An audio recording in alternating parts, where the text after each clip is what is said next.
میری بیوی حاملہ ہے، بیٹا پہلے ہوا تھا، وہ بھی بیچارہ بڑا کمزور ہے، اللہ تعالیٰ آپ کو صحیح صحت والی اولاد اور صالح اولاد جو ہے وہ نصیب فرمائیں۔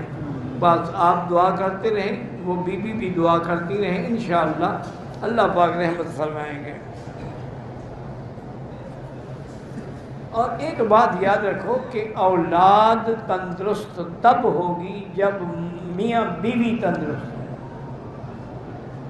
آپ نے دیکھا نہیں، ہم سے ہمارے باپ دادے جو تھے وہ کتنے مضبوط تھے۔ مجھے بالکل یاد ہے میرے والد صاحب رحمۃ اللہ علیہ کی تقریباً اس وقت 90 کے قریب عمر تھی۔ کبھی کبھی گھر میں بیٹھے ہوتے نا تو خوش کسی مزاج میں بیٹھے ہوتے، کہتے مولی مکی تم نے تو کوئی جوانی دیکھی ہی نہیں ہے۔ میں نے کہا حضرت جو اللہ نے کہا نہیں ادھر آؤ، میں آتا میرا ہاتھ پکڑ لیتے، کہتے چھڑاؤ دکھاؤ اپنی جوانی کا زور۔ یقین کریں میں بھتک الٹ پلٹ ہو جاتا لیکن ہاتھ نہیں چھوٹتا۔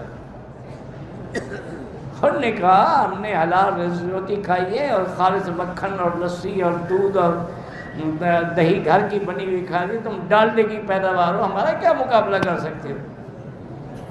تو آج یہی مصیبت، یہ جو گھی ہے نا ڈالڈا، یہ جتنی ہمارے پھل آ رہے ہیں سبزی اظہار ہیں، ان میں باقاعدہ کھاد ڈالتے ہیں اور ان میں سپرے کرتے ہیں۔